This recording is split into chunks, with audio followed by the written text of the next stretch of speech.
Você tenta respirar, mas o ar parece pesado. A pele arde como se cada poro tivesse memória. A garganta quer gritar, mas o som trava antes de sair. Você está ao lado de Jó, e não é uma história distante. É agora. O silêncio pesa como pedra, e ainda assim, ele começa a se rasgar. O redemoinho cresce. Não é vento bonito. É força. É pressão. É como se o mundo inteiro estivesse segurando o fôlego e, de repente, soltasse tudo de uma vez. Jó firma os pés, mas o chão não promete estabilidade. Os dedos dele tremem, não de frio, de limites. E do meio do redemoinho vem a voz. Jó não está pronto, mas a voz não espera. E a escritura não deixa você imaginar sem ancorar. Prepare-se como simples homem, vou fazer perguntas a você, e você me responderá, como está escrito em Jó 40, versículo 7. A frase bate como tapa e como abraço ao mesmo tempo. Jó quer tribunal. Jó quer ata. Jó quer um documento com carimbo do céu dizendo o motivo do sofrimento. Página 1. Mas Deus não entrega papel, Deus entrega presença. E isso é mais perigoso. Porque presença não vem para ser controlada. Presença vem para revelar. E o que Deus revela não é uma explicação curta, é um confronto com algo que Jó não consegue dominar. Jó respira curto. Ele engole seco. A mente dele corre. Se eu conseguir que ele explique, eu volto a viver. Se eu entender, eu paro de doer. Mas Deus não começa no porquê. Deus começa no quem. A voz continua, firme, cortante, viva. Você vai pôr em dúvida a minha justiça? Vai condenar-me para justificar-se, como diz em Jó 40, versículo 8. E antes que Jó responda com o que sobrou de dignidade, a voz crava mais fundo. Você tem um braço como o de Deus? Pode trovejar com voz como a dele? Jó 40, versículo 9. É como se Deus pegasse a pergunta de Jó e virasse de ponta cabeça. Jó quer discutir o que Deus permite. Deus pergunta se Jó tem poder para governar o que Deus governa. Jó sente o estômago afundar. Ele pensa, eu não pedi para ser Deus, eu só pedi para não ser esmagado. E aí vem outra ordem, dura como rocha, adorne-se, então, de glória e esplendor, e vista-se de honra e majestade. Dê vazão à sua ira, olhe para todos os orgulhosos e humilhos, então eu mesmo admitirei que a sua mão direita pode livrá-lo, como está escrito em Jó 40, versículos 10 a 14. É como se Deus dissesse, se você quer sentar na cadeira do juiz do universo, Jó, então prove que você aguenta o peso. Jó ouve, e sente a humilhação queimando, mas não é uma humilhação cruel. É uma humilhação que arranca um espinho. Jó está tentando curar dor com controle. Deus está arrancando o controle para curar a dor com realidade. E então, Deus não dá uma tese. Deus aponta para uma criatura. Veja o behemote, diz a voz. Que eu criei e que vive com você. Ele come capim como boi. Isso está escrito em Jó 40, versículo 15. Jó arregala os olhos. O corpo dele responde antes da mente. Um suor frio corre nas costas. Porque quando Deus diz veja, não é convite leve. É ordem. Jó tenta fixar o olhar. A terra parece pequena sob o peso da visão. A criatura se move como se o mundo fosse uma folha e ela fosse a mão. Deus continua, e a Bíblia crava, que força ele tem em seus lombos, que poder nos músculos do seu ventre. Jó 40, versículo 16. Jó engole em seco. Ele pensa, eu achava que conhecia a força. Eu achava que tinha visto poder quando perdi rebanhos, quando vi fogo, quando vi vento. Mas isso é força sem explicação. Ele move a cauda como cedro, os nervos de suas coxas são firmemente entrelaçados, diz a voz, em Jó 40, versículo 17.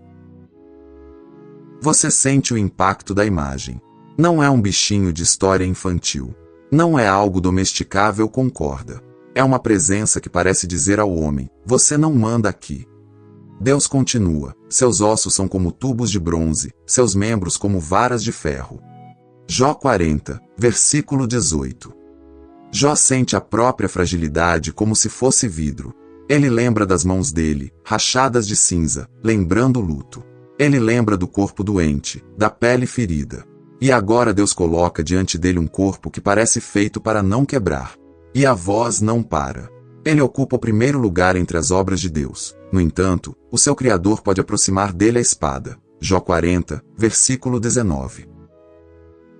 Essa frase cai como martelo. O behemote é imenso, mas não é Deus. É obra. É criatura. Tem dono. Jó sente a mente tentando correr para categorias. É um hipopótamo? É um dinossauro? É símbolo.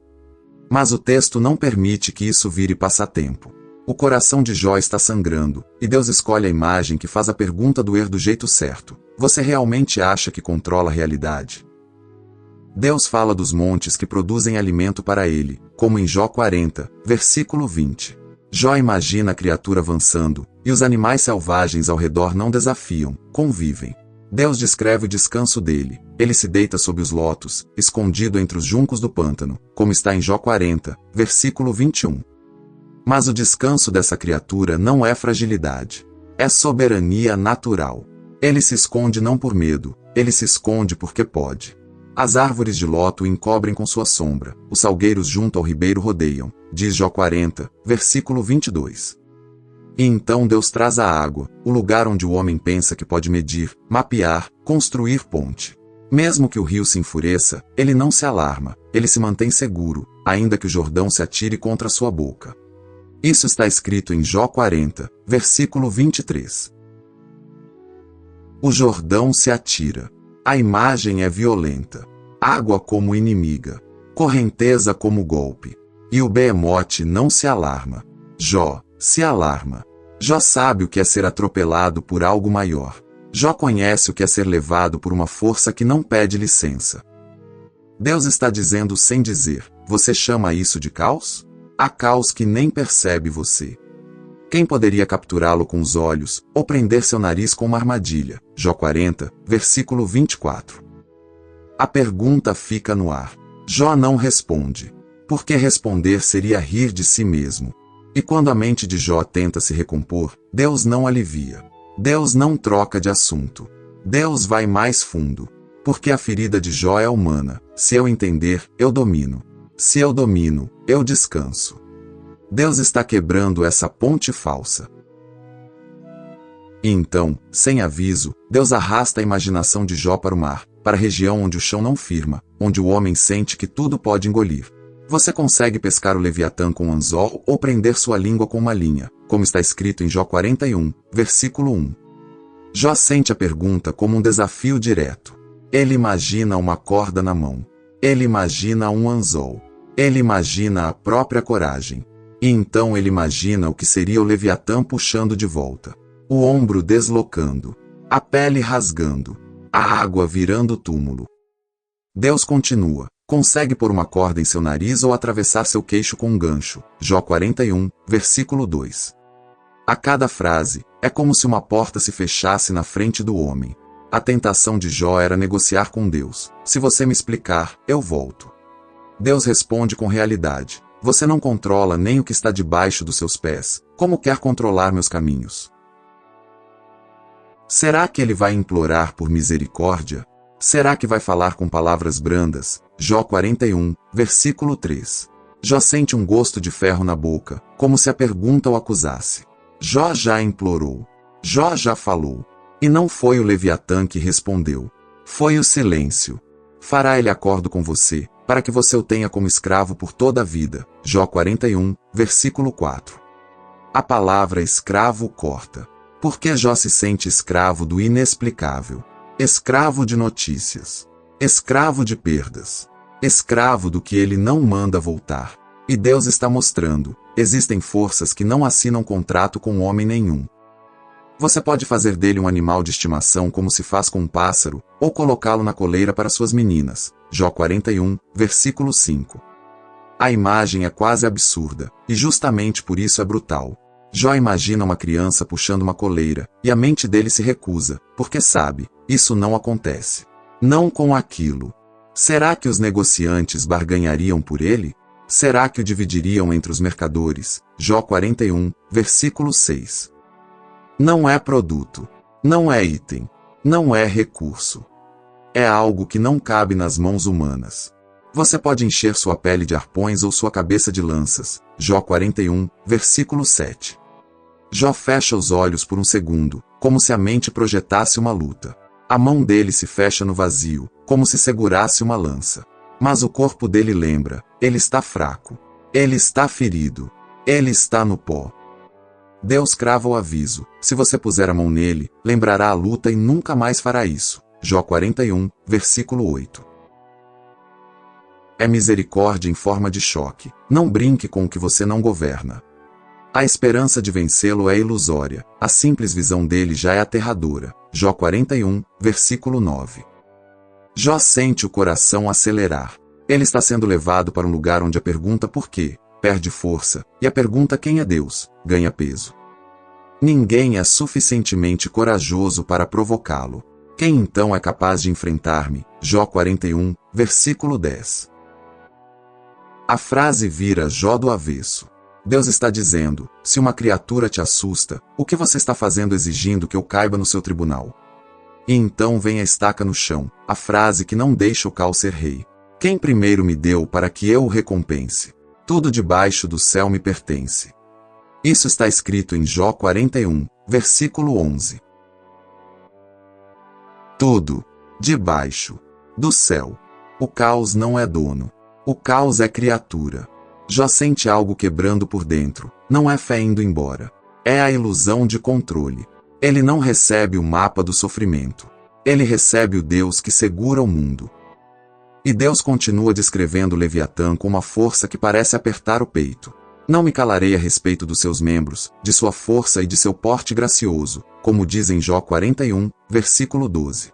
Deus fala da couraça. Quem consegue penetrar sua couraça dupla? Jó 41, versículo 13. Jó imagina a lâmina batendo e voltando. Ele imagina metal inútil. Ele imagina o homem descobrindo que não é o centro. E então a descrição vira trovão. Quando ele espirra, faz saltar faíscas. Seus olhos são como os raios da alvorada. Jó 41, versículo 18. A imagem é tão forte que a pele se arrepia. Jó sente o medo tentando tomar o lugar de Deus no coração. Mas Deus não está alimentando a idolatria do medo. Deus está realocando o medo. Da sua boca saem tochas, faíscas de fogo saltam dela. Jó 41, versículo 19. Da sua narina sai fumaça como de panela fervente sobre fogo de juncos. Jó 41, versículo 20. Seu hálito acende carvões, e da sua boca saem chamas. Jó 41, versículo 21. Mesmo que você entenda isso como linguagem poética, o impacto é o mesmo. Existe um terror que o homem não governa. Existe um peso que não se dobra à sua agenda. E é aqui que o coração começa a entender. Deus não termina com Behemoth e Leviatã para assustar Jó. Deus termina assim para libertar Jó. Porque enquanto Jó acredita que a vida só faz sentido se ele controlar, ele está acorrentado.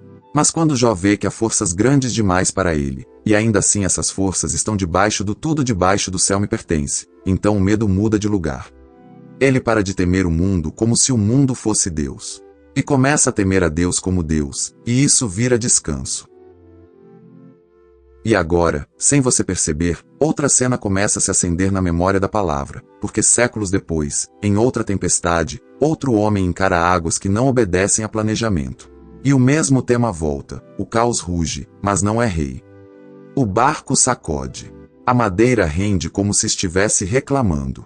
O vento bate no rosto como bofetada. E os discípulos estão ali, apertando cordas, gritando uns para os outros para serem ouvidos por cima do barulho. O peito de Pedro sobe e desce rápido. Ele conhece mar, conhece pescaria, conhece onda. Mas isso é mais do que técnica. Isso é ameaça. Jesus está no barco. E aí vem o choque. Ele não entra em pânico. Ele fala. Ele se levantou, repreendeu o vento e disse ao mar: aquieta-se. Acalme-se. O vento se aquietou, e fez-se completa bonança, como está escrito em Marcos 4, versículo 39. Complete. Bonança. Você sente o silêncio cair de repente, pesado, quase constrangedor. A água ainda balança um pouco, mas não manda mais. O vento cala como alguém que recebeu ordem do dono. E Jesus olha para homens molhados, com mãos tremendo, e pergunta: por que vocês estão com tanto medo? Ainda não têm fé. Marcos 4, versículo 40. Os discípulos não respondem com discurso. Eles respondem com espanto. Eles ficaram apavorados e perguntavam uns aos outros: quem é este que até o vento e o mar lhe obedecem? Marcos 4, versículo 41. A pergunta deles é a mesma que Deus está plantando em Jó: quem é este? Porque Beemote e Leviatã são imagens de forças que o homem não doma. O mar é uma dessas forças. E aqui, o Filho de Deus fala com o mar como quem chama um cachorro pelo nome. Mas a prova não termina na bonança. Porque a fé não cresce só quando a água acalma. A fé cresce quando a água continua e você precisa decidir onde pisa. Em outra noite, o vento volta. O escuro pesa. Os discípulos remam e não saem do lugar. Os braços queimam. O desânimo entra pelos dentes batendo. E então eles veem uma forma sobre as águas. O medo tenta virar loucura. Mas é Jesus. E Pedro, impulsivo, vivo, cheio de desejo e fraqueza, solta: Senhor, se és tu, manda-me ir ao teu encontro por sobre as águas. E a resposta vem curta, como ordem e como convite: venha. Está escrito em Mateus 14, versículo 29. Pedro coloca um pé fora do barco. A sola sente o frio do risco. Ele pensa: isso é impossível. Mas ele disse. Ele pisa. E por um segundo que parece eterno, ele não afunda. Ele anda. A água, que devora homens, sustenta Pedro. Não porque Pedro domina a água, mas porque Jesus domina o caos. Só que o vento assobia mais alto. O barulho entra na mente. A lógica grita. O medo sobe como maré. E o texto mostra falhas sem maquiagem, mas, quando reparou no vento, ficou com medo e, começando a afundar, gritou: Senhor, salva-me. Mateus 14, versículo 30. O grito é curto, mas carrega um mundo. Pedro não pede explicação. Ele pede resgate. Imediatamente Jesus estendeu a mão e o segurou, como está escrito em Mateus 14, versículo 31. Imediatamente. A mão que põe coleira invisível no Leviatã também segura um discípulo desesperado. E Jesus pergunta: homem de pequena fé, por que você duvidou? Mateus 14, versículo 31. Não é humilhação que destrói. É correção que salva. Porque a dúvida de Pedro é a mesma tentação de Jó, achar que a segurança está em entender e controlar. Só que a segurança está em olhar para quem manda. E quando eles entram no barco, o vento cessou, como diz Mateus 14, versículo 32. E os que estão no barco adoram: verdadeiramente tu és o Filho de Deus. Mateus 14, versículo 33. Agora a conexão se torna carne. O Deus que diz tudo debaixo do céu me pertence revela seu rosto em Jesus. Mas o coração humano ainda pergunta: tá, e quando o caos não é onda? E quando é culpa?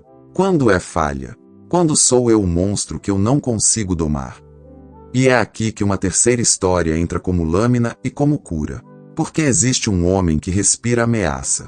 Um homem que acha que está fazendo justiça, mas está sendo engolido por um leviatã interior. Saulo caminha rápido. A capa bate contra as pernas. A poeira entra na boca.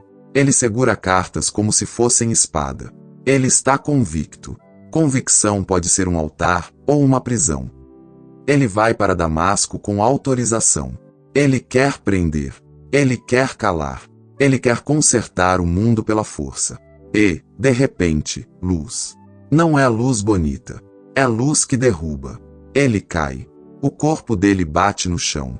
O orgulho bate junto.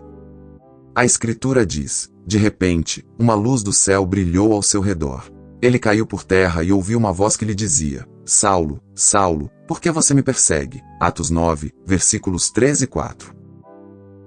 Saulo pisca, mas não vê. Ele sente o coração tentando manter controle. Ele tenta responder sem tremer, mas treme: quem és tu, Senhor? E a resposta vem como faca que corta mentira: eu sou Jesus, a quem você persegue. Atos 9, versículo 5. Saulo engole seco. Ele pensa: então, o caos que eu tentei dominar, era eu. Minha justiça era guerra. Minha fé era perseguição. E Jesus não dá espaço para negociação longa. Levante-se, entre na cidade. Alguém lhe dirá o que você deve fazer. Atos 9, versículo 6. Saulo se levanta, mas está cego. O homem que achava que via tudo agora precisa ser guiado pela mão. Os homens que viajavam com Saulo pararam emudecidos, ouviam a voz, mas não viam ninguém. Atos 9, versículo 7. Saulo abre os olhos, e o mundo é escuro. Saulo levantou-se do chão e, abrindo os olhos, não conseguia ver nada. E os homens o levaram pela mão até Damasco. Atos 9, versículo 8. Pela mão. O mesmo Deus que pergunta a Jó se ele tem braço como o de Deus agora mostra seu braço em Cristo, e esse braço não esmaga Saulo, ele quebra para salvar. Saulo fica 3 dias sem ver. 3 dias comendo silêncio. 3 dias ouvindo a própria respiração e sentindo a inutilidade da própria força. Durante 3 dias ele esteve cego, e não comeu nem bebeu. Atos 9, versículo 9. E então entra Ananias, um discípulo comum, com medo real. Porque Deus chama gente comum para encarar caos também. O Senhor fala com ele, Ananias. E ele responde, eis-me aqui, Senhor. Atos 9, versículo 10. Ananias ouve o endereço, ouve o nome, e o coração dispara. Ele sabe o que Saulo faz. Ele sabe o que Saulo representa. Ele tenta argumentar com Deus, e isso está na Escritura. Senhor, muitos me têm falado a respeito desse homem e de todo o mal que ele tem feito aos teus santos em Jerusalém. Atos 9, versículo 13. Mas o Senhor corta o medo com propósito. Vá. Este homem é meu instrumento escolhido para levar o meu nome perante os gentios e seus reis, e perante o povo de Israel. Atos 9, versículo 15. Instrumento escolhido. Deus pega um perseguidor e faz dele vaso. Deus pega caos humano e transforma em missão. Ananias entra. Ele não entra com discurso de vencedor. Ele entra com tremor e obediência. Ele se aproxima de Saulo, cego, quebrado, sentado. E Ananias diz palavras que ninguém esperaria ouvir depois de tanta violência. Irmão Saulo, está escrito em Atos 9, versículo 17. Irmão. A palavra cai como água numa terra rachada. Ananias coloca as mãos sobre ele. O Senhor Jesus, que lhe apareceu no caminho por onde você vinha, me enviou para que você volte a ver e seja cheio do Espírito Santo. Atos 9, versículo 17. Imediatamente algo como escamas caiu dos olhos de Saulo, e ele passou a ver novamente. Atos 9, versículo 18. Escamas. Como se um leviatã tivesse soltado a presa. Como se a cegueira fosse uma couraça quebrando. Saulo se levanta. Ele é batizado. Ele come. Ele respira como quem nasce de novo. E agora, junta tudo. Jó encara Beemote e Leviatã e aprende que o caos é criatura. Os discípulos encaram o mar e descobrem que Jesus manda no vento. Saulo encara a luz e aprende que o caos pode morar dentro, e mesmo assim Jesus salva. O tema não é como evitar tempestade. O tema é como atravessar tempestade sem perder Deus, e como descobrir que Deus não perde você. Jó quer resposta, Deus dá presença. Pedro quer controle, Jesus dá mão. Saulo quer poder, Jesus dá rendição, e isso vira visão. E agora você volta para hoje. Você não volta para um sofá confortável. Você volta para uma agenda que já tem peso. Você volta para um calendário que já tem incerteza. Você volta para mensagens que chegam de madrugada. Você volta para boletos, consultas, despedidas, e para aquela ansiedade que aparece do nada como onda batendo no peito. Você começa o ano com listas. Mas há um leviatã no seu calendário. Há algo que você não pesca com anzol. Há uma notícia que você não controla. Um diagnóstico que você não escolhe. Uma perda que você não reverte. Uma tentação antiga que volta com voz nova. E a pergunta do coração é a mesma de Jó, só que com outra roupa. Deus, me explica, porque eu não aguento. E Deus, em vez de te dar um folheto de 5 linhas, te chama para algo mais profundo. Prepare-se como simples homem, vou fazer perguntas a você, e você me responderá. Jó 40, versículo 7. Não é Deus te chamando para te humilhar por prazer. É Deus te chamando para te curar do veneno do controle. Porque controle não salva. Controle cansa. Controle te faz carregar o mundo nas costas e ainda te acusa quando o mundo cai. A âncora volta como martelo e como consolo. Tudo debaixo do céu me pertence. Jó 41, versículo 11. Tudo. Então você troca duas frases, como quem troca armas numa batalha real. Você troca eu preciso entender tudo por eu preciso lembrar quem é Deus. Você troca eu vou afundar por imediatamente Jesus estendeu a mão e me segurou, como diz Mateus 14, versículo 31. E quando o medo vier, porque ele vem, você não finge que é forte. Pedro não finge. Ele grita: Senhor, salva-me, Mateus 14, versículo 30. Esse grito ainda funciona. E quando você perceber que parte do caos mora dentro, culpa, ira, vício, orgulho, feridas, você não precisa continuar Saulo. Você pode cair, ouvir a voz, e levantar guiado pela mão. Porque Jesus ainda diz: Eu sou Jesus, Atos 9, versículo 5. Você não é abandonado na tempestade. Em Cristo, você é filho, não réu. E filhos podem atravessar águas profundas porque o pai não perde o controle. Então agora, do jeito mais simples e mais real, você responde. Não com performance. Com entrega. Senhor, eu não domino o caos. Eu não pesco o Leviatã com anzol. Eu não acalmo o vento com a minha voz. Eu não arranco escamas dos meus próprios olhos. Mas eu conheço quem domina. E se tudo debaixo do céu te pertence, então minha vida também te pertence. Meu futuro também. Minha dor também. Minha casa, meus filhos, meu coração cansado. Me ensina a parar de te levar para o meu tribunal, e me ensina a te encontrar no redemoinho. Se este vídeo falou com você, escreve nos comentários: tudo debaixo do céu pertence ao Senhor. E compartilha com alguém que está remando contra o vento hoje.